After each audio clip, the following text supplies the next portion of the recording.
Praise the Lord. Good morning. ఏదైనా దేవుని వాగ్దానము కీర్తనల గ్రంథము 103వ అధ్యాయము 2వ వచనము.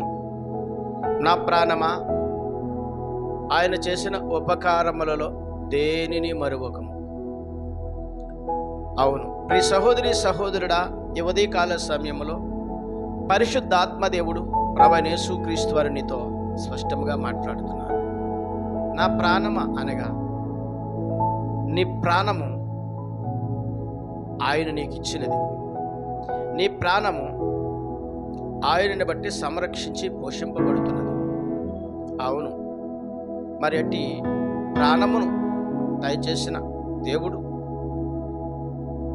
ఆయన చేసిన గొప్ప ఉపకారం అనగా తన ప్రాణమును పెట్టి నీ ప్రాణము కొరకు కలువరి శిలువలో బలి అయ్యారు. నిన్ను ప్రేమించారు, నీ కొరకు త్యాగం చేశారు. అట్టి విధమైన దేవుడు అనగా ప్రభువైన యేసుక్రీస్తు వారు నీ పట్ల చేసిన ఉపకారములు ఎన్నో.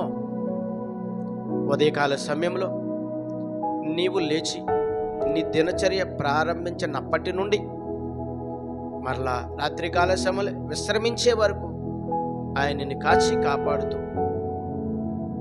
మరి నీకు కాపుదలగా నీ కుటుంబానికి కంచిగా ఉండి నడిపిస్తున్నందుకు మరి ఆయన చేసిన మేలులు కదా. అట్టి మేలులు పొందుకున్న నీవు దేవుని యందు నమ్మికుంచి విశ్వాసం ఉంచి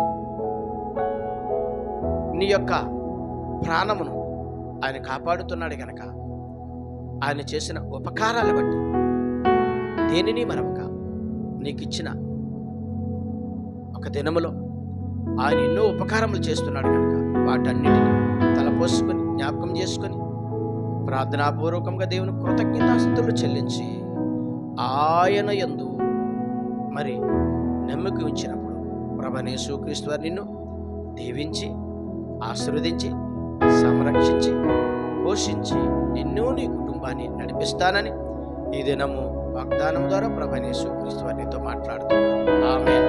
ప్రార్థన చేద్దాం. సకల ఆశీర్వచనములకు కారణభూతుడైన మా యేసు ప్రభువా, నీ ఘనమైన నామానికి స్తుతులు స్తోత్రాలు, నీ సుందరమైన నామానికి లెక్కలేని వందనాలు. ఈ ఉదయకాల సమయంలో ఈనాటి వాగ్దానమును చూచినా, వాగ్దానమును విన్నా, వాగ్దానమును చదివినా ప్రతి బిడ్డను దీవించండి, ఆశీర్వదించండి.